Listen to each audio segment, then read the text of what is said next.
to jump forward now, there's two excellent interviews done by Pete from Irish Times. And in those interviews, Pete really, especially the first one that he did, he digs deep into who is Steve Rosse, and Steve Rosse, why you went back to the U.S., what happened exactly. And now we don't dive too much into the details. So if you want a general overview of what happened, I highly suggest to the viewers, check out Irish Times by Pete, and you can just check out Steve. You could type in Steve Rosse, Irish Times. There's two episodes. One they had to do on Zoom, which is the one before he came back to Phuket.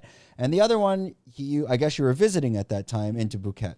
And that was in Bangkok. Now, I have a couple questions from that interview, and we don't need to go on it too long, but my question was, you never got really into the granular why you made this woman so bad as she seems. Specifically, are you able to explain to the audience, and again, first go watch this, why was this a nightmare?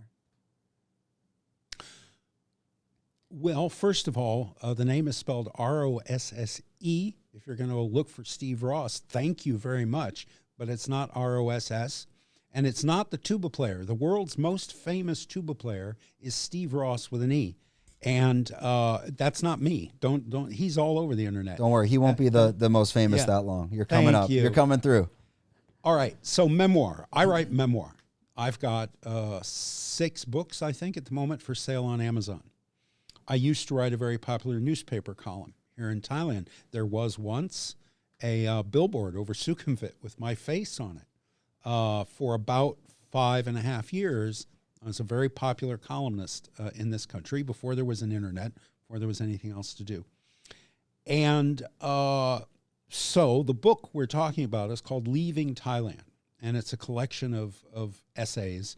It's memoir. It's about Steve Rosse. It's about why Steve made the decisions, good and bad, that he made, and what were the results of those decisions, and has Steve successfully accepted responsibility for those decisions and the way his life turned out. In that book, my ex-wife is painted in a very unflattering light. Again, life is experienced subjectively. She is painted in that light because that is the light I see her in. My children are painted in a much different light. The people I have worked with in my life, other women who I have loved, are painted in much different lights. Mostly kind of a sepia glow of nostalgia. But yes, she is the villain of the piece because that is how I see her.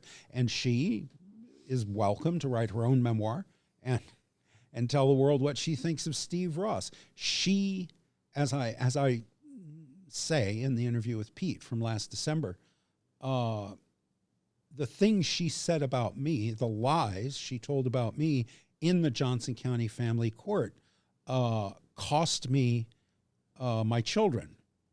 I was looking for shared custody of my children. I didn't get that because she did things like sign an affidavit that said, Steve brought me to America to be his sex slave.